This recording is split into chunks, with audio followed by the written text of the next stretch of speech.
You got no emotional no emotional support from either. You never felt like you were loved genuinely. No. And you know what's crazy is because I've always had to keep everything so perfect that I don't really talk about it, but I've never really like come out and said anything, because I remember like some engagement with my mom at a certain point in my career where she basically was just like, you can do whatever you're gonna do and talk however you want to talk about whatever you talk about, but you don't talk about me or what you feel I've been as a mother, because you're gonna compromise me. And she's an attorney and she worked hard for her degree, and she's got a community of people that believe in whatever she's presented them. That's a narcissist trying to control the narrative. But at that time, I took that very seriously, and I didn't for the longest. When she drank, first glass, she's wonderful, beautiful, charming. Second glass, best storyteller you've ever heard. Third drink, it starts to turn into suspicion and paranoia. And are you fucking my husband? And then I get beat, and then she takes off drunk, and then my stepdad and I are trying to figure out where the fuck I'm hiding the keys, and she's beating me up. I knew to always protect my face, because my face had to be on TV in 2 days when I had to fly back and do Making the Band again. So this is the first time I've ever heard you talk about physical abuse.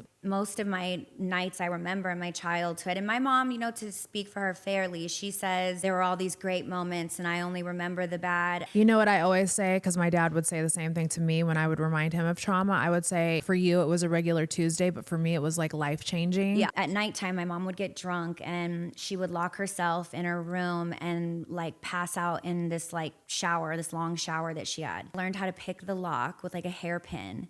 And I would go into the shower, take off all my clothes, lay down next to her and like a ball, and I would just stick my finger under her nose like this, because I could feel if there was hot air, and I would know she's not dead, because she looked dead.